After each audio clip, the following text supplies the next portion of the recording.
Good morning, viewers. Welcome to Frankly Speaking with Vibhuti Jha. This is the second consecutive week that I will be recording this program from my home office. And due to quarantine and coronavirus, we have heard a lot about this particular disease or pandemic impacting the whole world. Let's begin with one simple occasion. This is the Jewish Passover. This is Christians' Good Friday and Easter Monday coming very soon. So the greetings are in order for those who celebrate these events. Getting back to the challenge of coronavirus, last week I had talked about with you about the risk element of our life. The risk assessment is key to the whole proposition.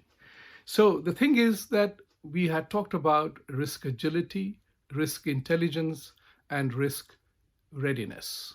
In all these aspects, we have to assess what has happened and what has transpired in the last few days that we have been experiencing this tragedy.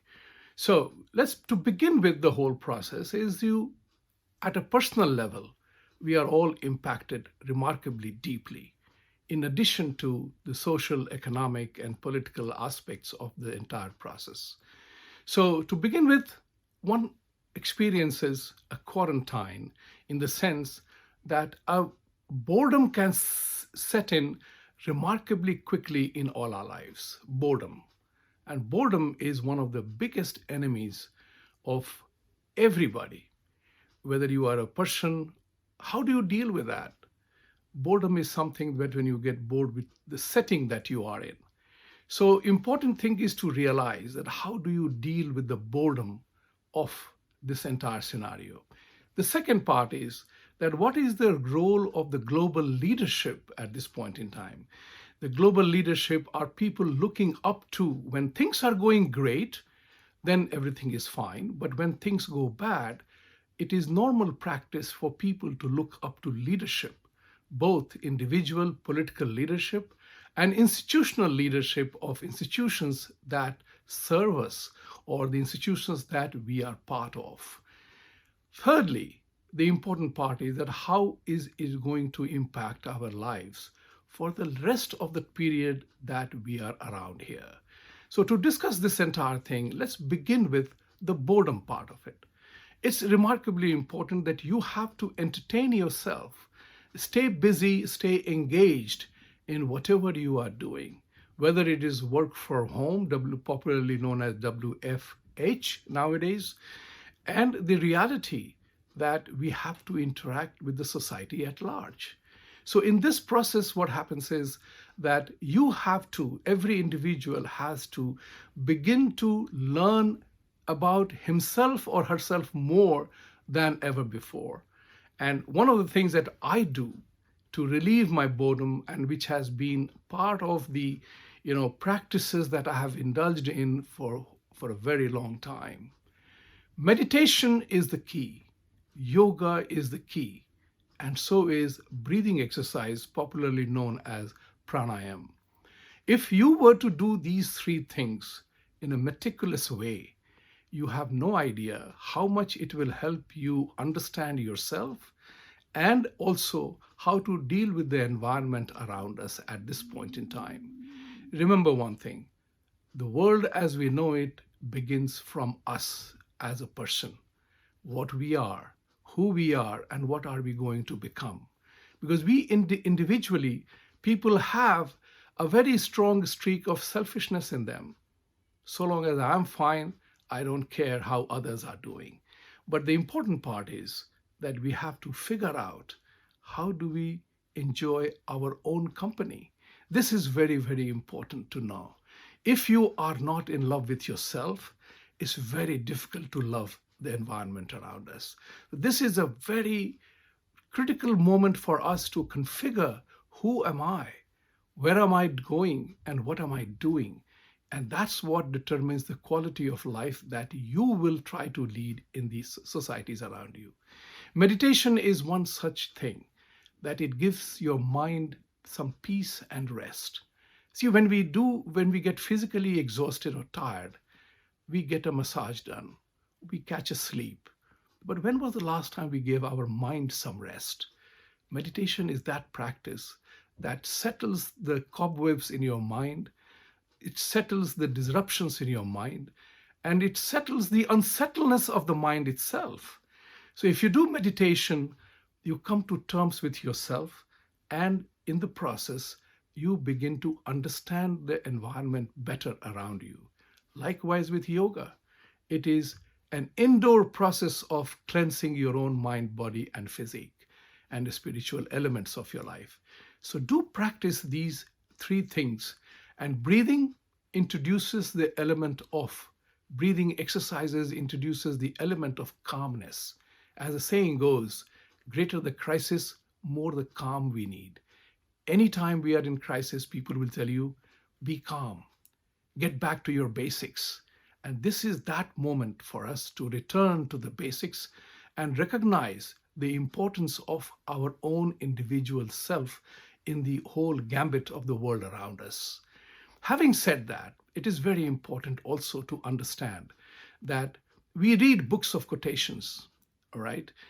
Reading a book of quotation doesn't make us a whole, complete human being. What is important here is to adapt some quotations that are dear to you and practice the elements that will enable you fulfill the beautiful words mentioned in the quotation. The world is full of book of quotations from leaderships or spiritual leaders, from business leaders and what have you. But if you adopt one or two quotations in your life, it makes a significant difference. To give you an illustration about myself, I just realized one day that just as I can't become a language expert by memorizing a dictionary, likewise, I can't become a better human being just quoting or reading a book of quotations. If that were the case, everybody would be a great guy. But it doesn't happen. What is important is how we deal with it and how we implement those quotes in our life. So for me, there were two important quotes. One is by Albert Einstein. And his quotation, which is very dear to me, is that any intelligent fool can complicate a simple problem.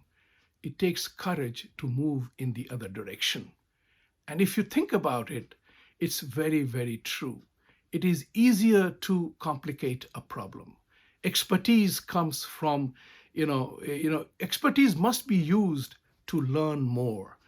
These days on television and everywhere else, people use an expert either to justify a claim or to deny that claim or say that that particular thing is not okay.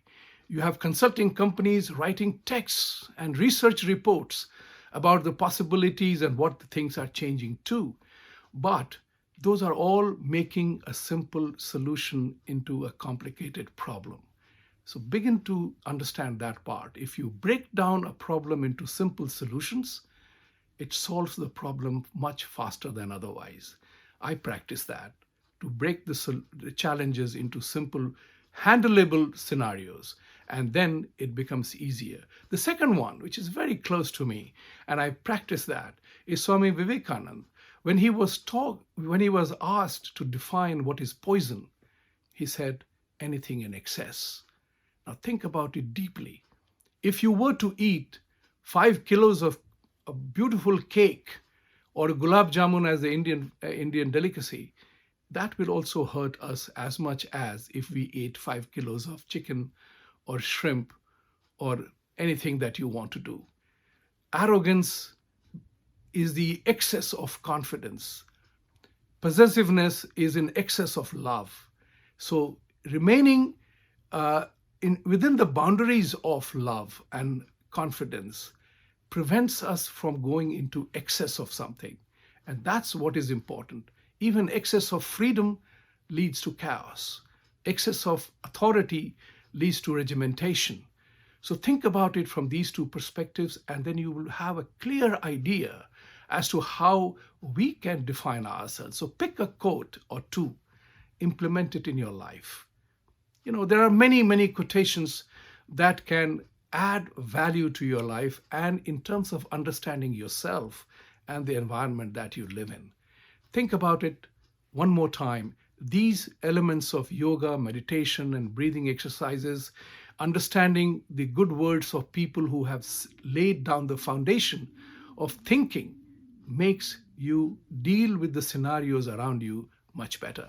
Continuing our dialogue, the next element that is very important for us to understand when we look upon the leadership of the world around us at this point in time, we look upon leaders for guidance, help, support, and we look upon institutional leadership to fulfill our requirements, drive us from fear, install a sense of calm and well being around us. So, global leadership at individual level is called political leadership that gives a direction in which we are trying to head out to. So, at this point in time, you see, and I'm very proud to mention that Narendra Modi, the Prime Minister of India, has shown exemplary leadership qualities in attending to the challenge of coronavirus. Think about it like this. Because the testing was not possible, because we came to know that coronavirus is transmitted through personal contact, through sneezes, through cough, and personal contact, he installed a practice called, of quarantine, locking down the whole country for 3 weeks. That was a very astute way to make sure that at least we arrest the spread of this particular disease. Similarly, when he brought about a practice of 5 p.m. clapping the thali or the tali, or the clapping with the thali, with the earthen vessel, was to express a gratitude to the frontline fighters in this entire chaos that led to a global acceptance of those expressions of gratitude. We saw it in Spain, we saw it in Great Britain, we saw the 7 p.m. Clapping and recognizing in New York, at least I'm aware of that, and in every part of the world. So much so that the President of Brazil paid his compliments to Prime Minister Modi for attending to Brazilian problem in relation to supply of certain key raw materials to that country. Not only that, President Trump also expressed his sincere gratitude to Prime Minister Modi for release of hydrochloroquine to United States and to attend to the problem in a particular way. This is where the leadership gets established, recognized, and people then look upon you to do things. This is one such moment in which, if the political leadership is acting to ensure that the least damage is done, or to protect the people in the particular society, if somebody attributes motives of negativity towards that, people will generally not like it. Because let the leaders do what they deem fit in that particular moment in time. And that is very important, because I don't think, with due respect to leadership everywhere in the world, that any leader wants damage done to his country or his community or his society. That is important to understand. The third part is the global institutional leadership. The global institutional leadership, the prime example is the United Nations itself. The question arises that how did the United Nations agency, World Health Organization, called WHO, allowed itself to become suspect in the eyes of everybody, particularly when they played the China card rather adroitly by saying that China is an open society, they are fully transparent, and they did not disclose adequate information. But remember, United Nations is an institution formed post-Second World War, and it was to address the developmental needs and peace needs of the world around us. What has been, and we have to kind of make a deeper analysis that how United Nations perhaps is driving itself out of the leadership, institutional leadership business, because their actions have been rather murky. To say the least in this matter is that United States contributes the maximum to WHO. It's an equity. It's an investment. you do not want any institution to go against you, particularly when you are giving them a lot of money. I'm not saying that just because the money is given, so there has to be a reciprocal loyalty, but you do not become unjust or you don't become partisan in your pronouncements or your actions. At this point in time, if you look at the history of the world around us, conflicts have remained as they are. Conflicts not remained unsolved or unattended to because the United Nations has almost become a gigantic bureaucracy where the only thing that we know about United Nations is the annual get together in New York in September, where all the heads of state make pompous speeches, have get-togethers, and they go back home. One needs to dive into that more seriously, that how is this entire institution is failing us? Has it lost its relevance? Because like the saying goes that every activity must cease at a particular point in time. Has the United Nations become irrelevant in our current scheme of things? Because unless and until you see an activism, an adaptive insight explained by the United Nations in the whole process, people will lose confidence. People are no longer looking at United Nations to solve a problem. Instead, it becomes a bureaucratic hodgepodge of trying to befuddle the institution. United Nations is made of, mind you, sincere experts from all over the world who are experts in their own domain, considering that United Nations is involved in virtually every activity of the world around us. So therefore, it is important to remember that United Nations has to stand up to the unjust part of the world. And to this end, I had also mentioned that the role of accountability, the word accountability means something. At this point in time, the global leadership must focus sincerely on a couple of aspects. Is how did this happen? Who did it and why? If it was an accident, is this accident preventable? What must we do to make sure that this kind of thing, even if it were to happen, how we respond to that is the biggest challenge mankind faces around us. The other element of institutional leadership is about religion part of it. We know that God did not create any religion. Religions were established by human beings because of their own experiences of the places that they lived in or the belief system that they decided to impose on somebody else. Religious leadership plays a key role. We now know that even Saudi Arabia, a devout institution for Islamic rule, their royalty has been hit with coronavirus and they are in quarantine. Mecca is closed, so is church, so are temples. Then how is it that certain elements of each religious segments violate the process whereby safety and security of people have been put at risk? So if you are supposed to be quarantined and not doing social mingling, why do certain people indulge in violating that principle and trying to go out and endanger and risk their own religious beliefs and systems? This is very, very important. If religion has to mean something, I think people are going to look at religion in a very different way.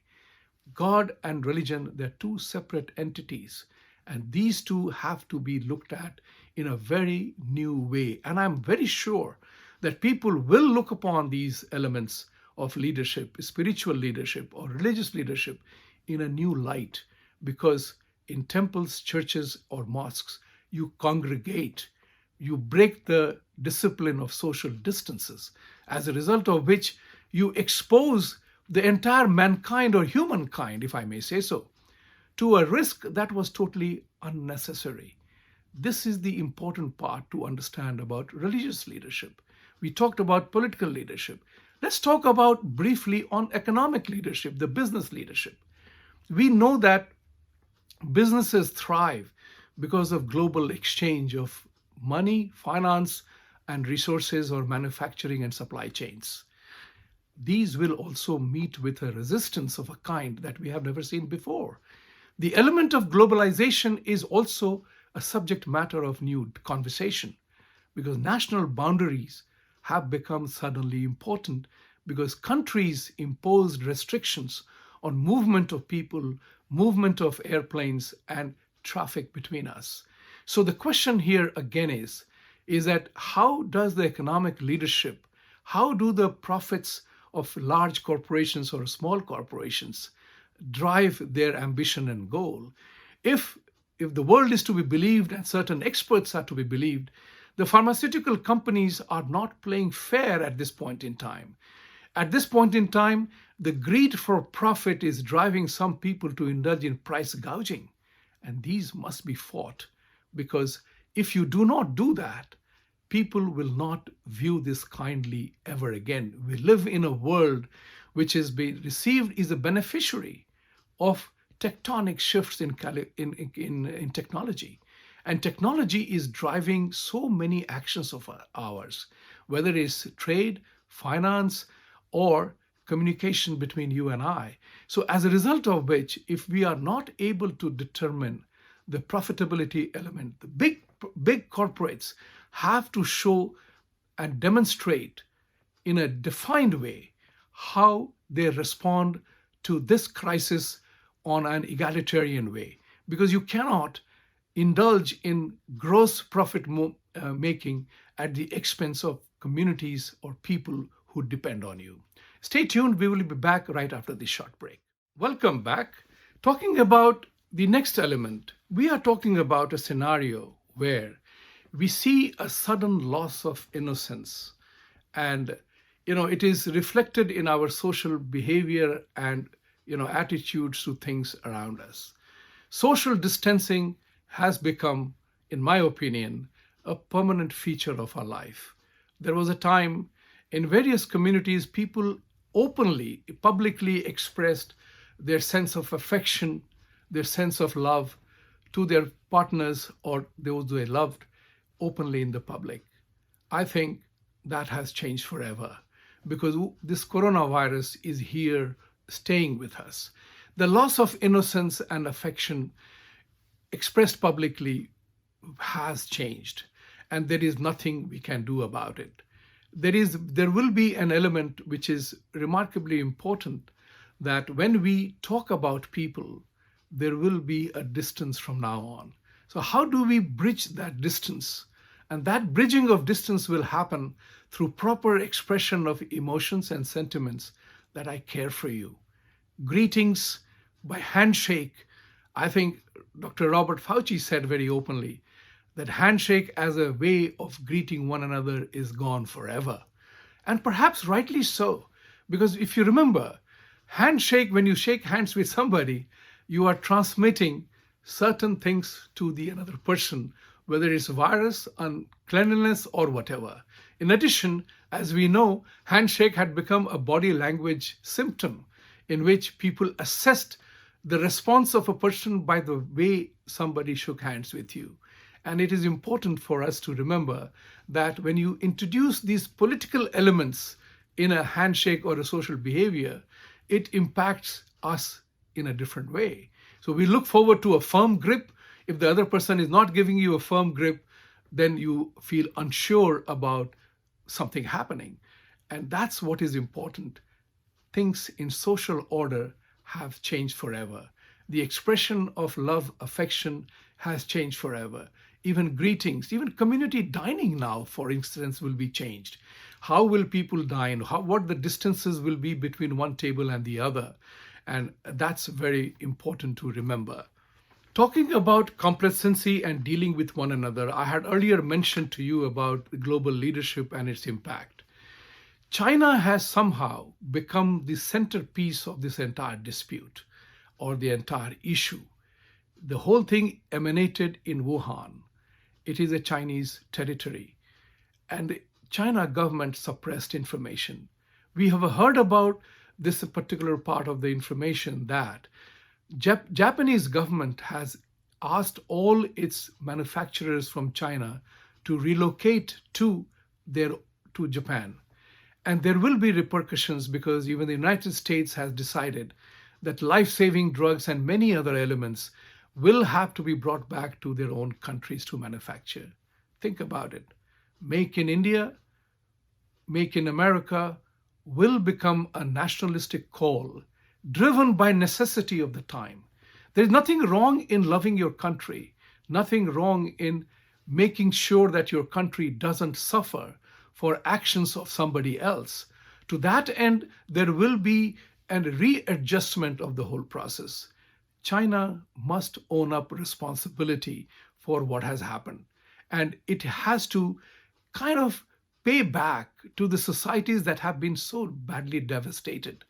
This particular pandemic of coronavirus is as bad as perhaps the World War II or World War, is it, some people are calling it the World War III, in which China has perhaps won the, the battle without firing a bullet, because it is a manufacturing hub as of now, and it will take time to dismantle that entire process to bring back the country manufacturing to their own places. But there will be realignment, and China has to account for this. Chinese leadership, I implore upon them to drop their hard-headedness, to understand that they are not being liked at this point in time. Everybody is viewing China with great suspicion for whatever they do and with what they supply.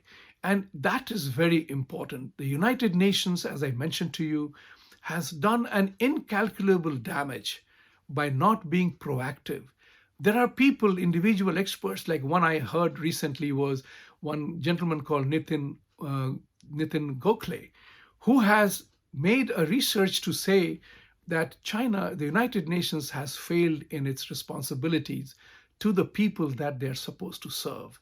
And we go back to those parts because institutional and individual leadership is critical for the world around us, the way we live in.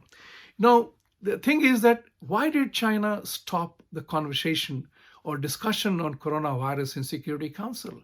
I feel that if China is not is vetoing this conversation, I think the rest of the Security Council members and the Security Council non-permanent members must hold a discussion openly, threadbare, to analyze the whole problem and analyze the whole situation and come up with recommendations. If China is not participating, let that meeting be held in absentia. And why not? Because this is where the crisis is so deep that one member cannot derail the process of conversation because it fears an indictment of its own or an exposure of its own role in the whole process.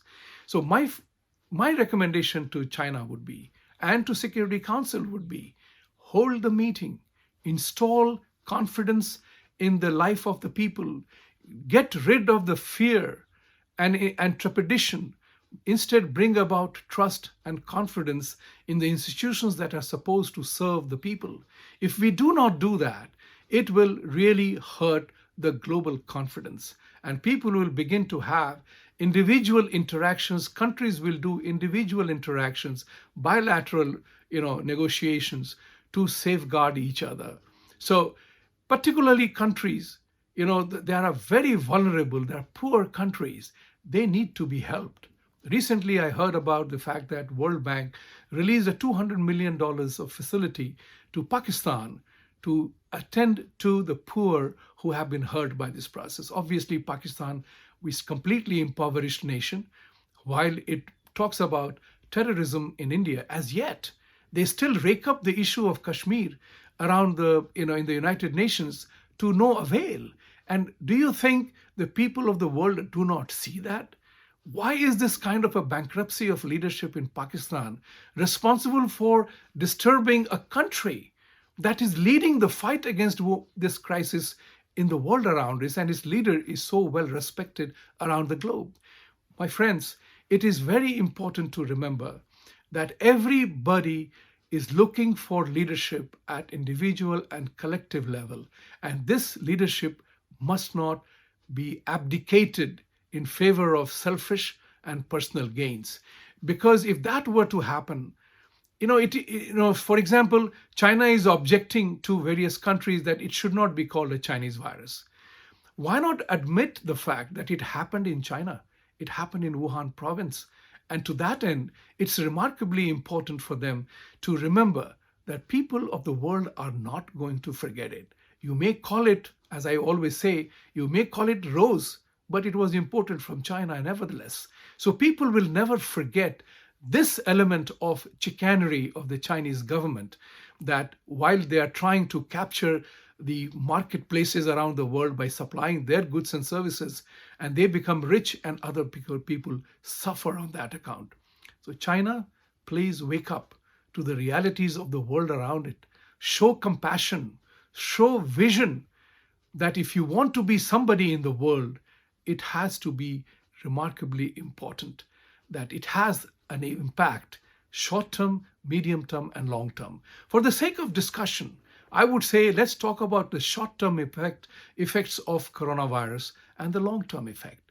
The short term effect is definitely in the social conduct, the employment scenarios, and what have you, that we all know. The long term impact, I believe, will be in terms of redefining international geopolitics once again.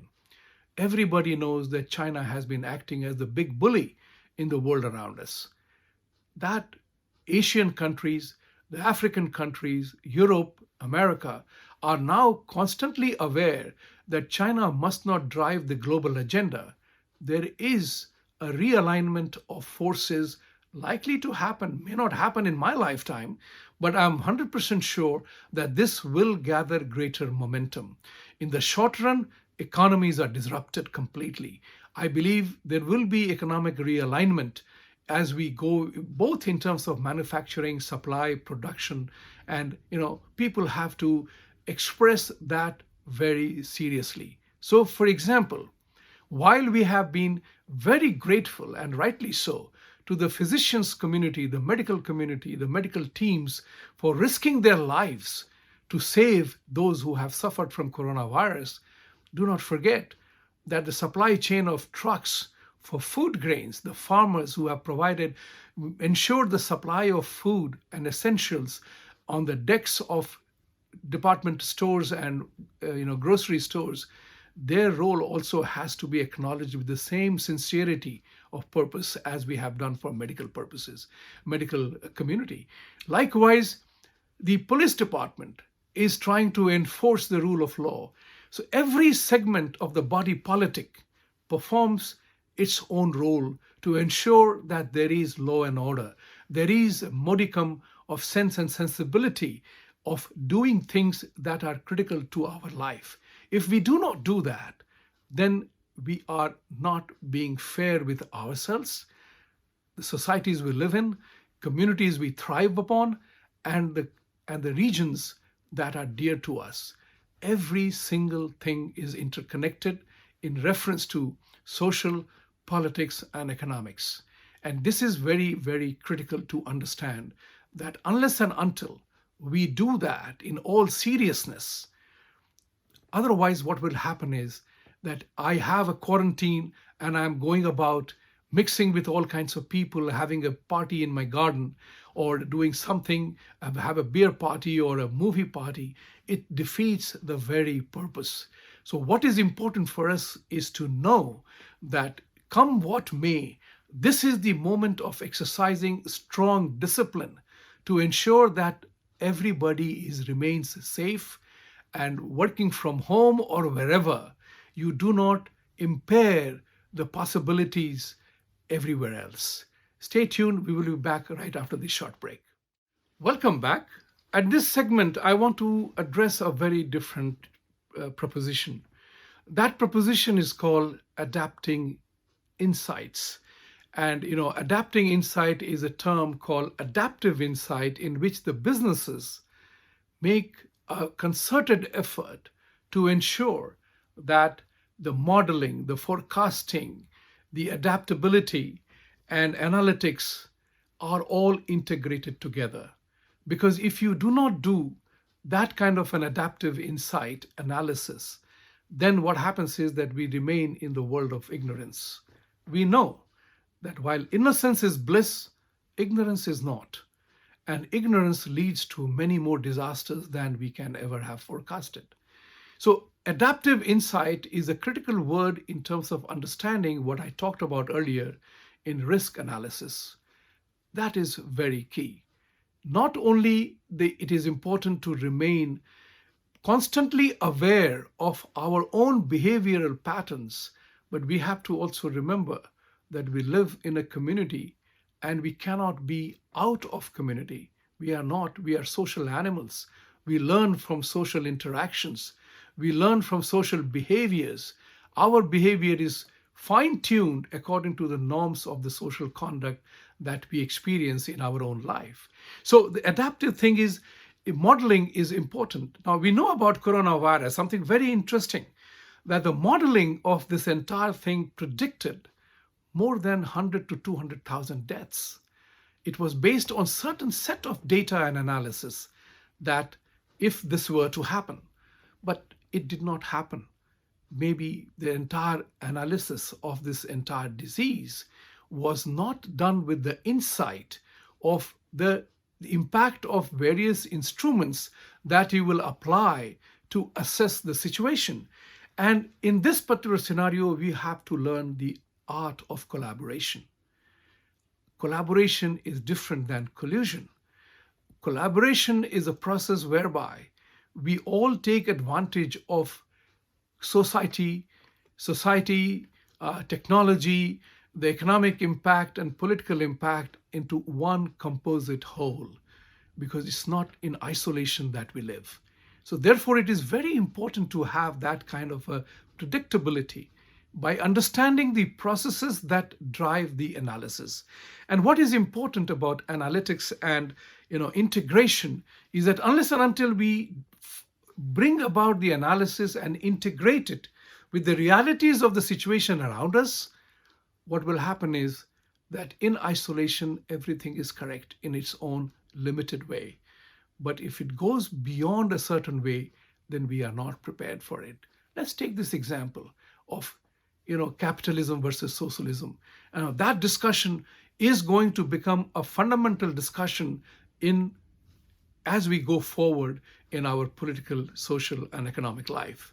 We know that in the US elections, the word democratic socialism has become part of the Democratic Party's agenda, is to protect and provide for everybody.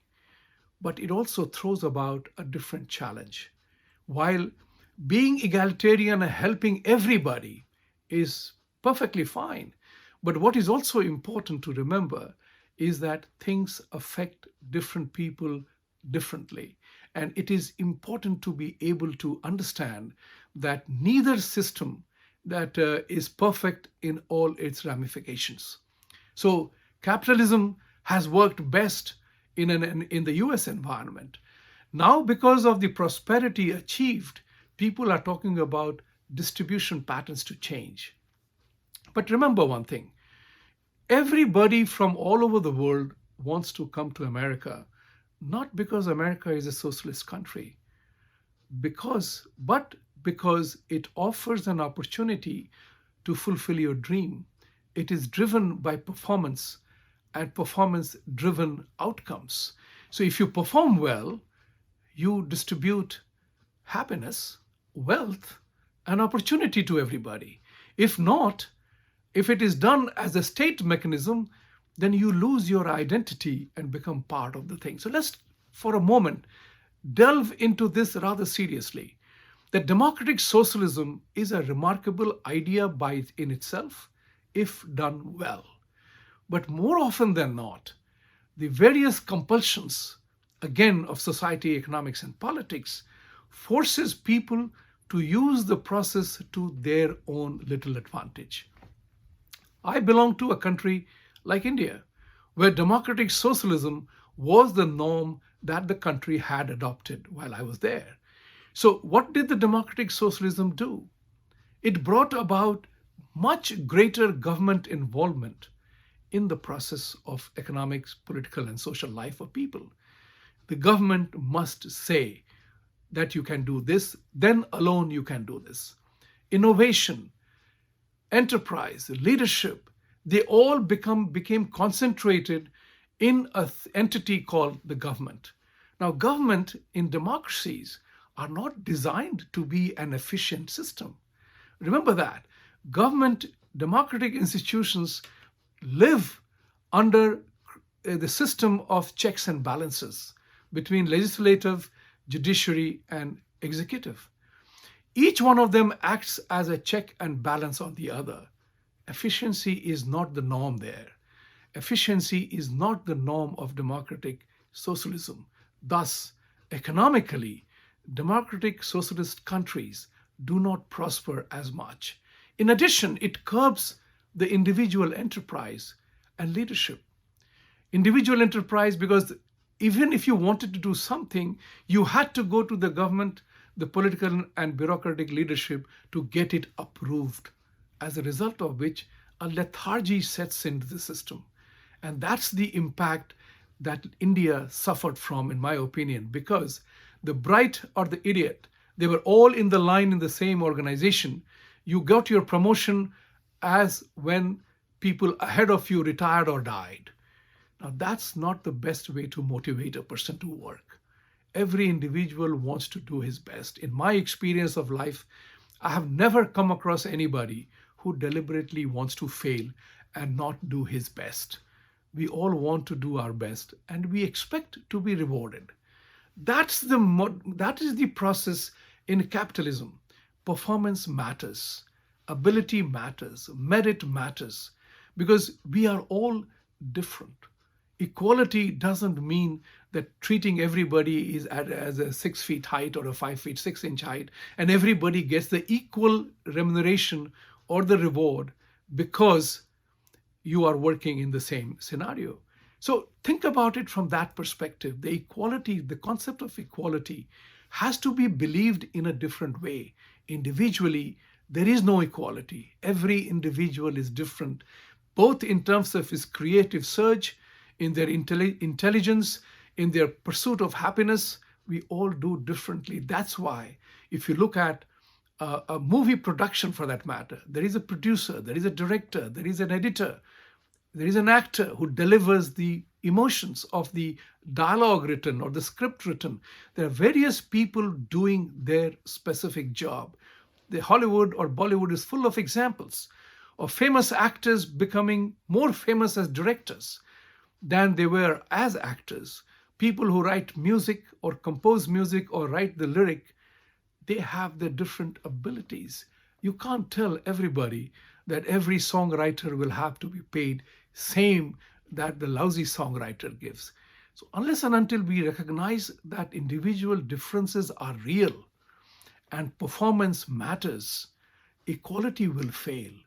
Just as in sporting industry, every sports has a demand for efficiency and delivery of the team. Individuals are part of a team. So this particular virus, coronavirus, must make us understand that while it impacted the world in an equal way, it was gender neutral, caste neutral, color neutral, race neutral, country neutral, rich, poor, young, old, neutral. But different people got affected differently. And that's the important part that we have to understand. For capitalism to survive and thrive beyond this coronavirus, beyond the suffering of the poor, unless and until they show compassion for those who have no ability to safeguard themselves because of individual differences, they will lose the mantle of social leadership or business or economic leadership. This is very important for America to understand, the global capitalist system to understand, and for socialist people to recognize that you cannot solve a problem by introducing a sense of complacency that you will be taken care of come hell or high water. And this throws about a very important social challenge at this point in time. So while who deserves the support of the government? All people, of course. But should the benefit of the government support go to its own people first, or everybody who is here even illegally, or criminals, or everybody else? Humanitarian Methods will have to be reassessed. Countries have to draw a line, and countries have to also recognize that if they are poor, why are they poor? What policy measures they can take to improve the lot of their people? This is very important. There is a Not all countries are rich, not all communities are rich, not every city is New York City, not every city is Mumbai. The question is that people living in these places have to understand that equality and caring compassionately for everybody is important, but self comes first. Your people matter to you more. And this extension must happen from the family level. First of all, we have to take care of ourselves.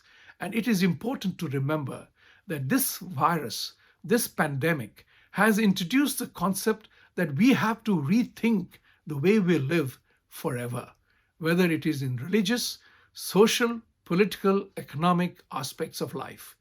This has brought about, if we don't learn from these scenarios, if we don't learn from these risk factors, then we will remain the same. And that is not a good thing to happen. But I'm an incorrigible optimist. I believe that human endeavor has an incredible ability to fine tune, adapt, and adjust to the environment around us.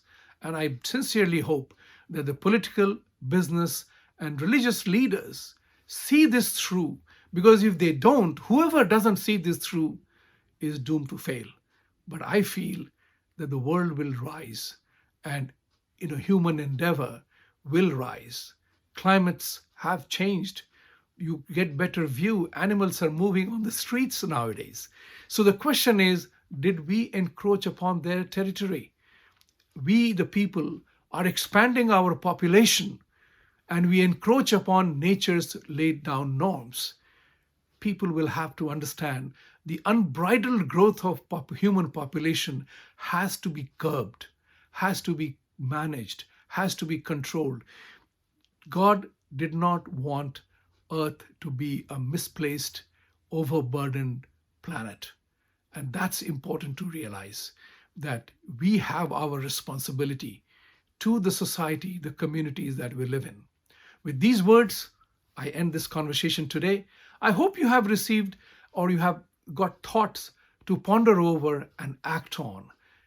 Remove boredom, get engaged with yourself, redefine yourself, and reconfigure yourself. That's what life is all about. The process of adjustment must be a constant process. Thank you. Have a great day and have a wonderful week ahead. Be well and be safe.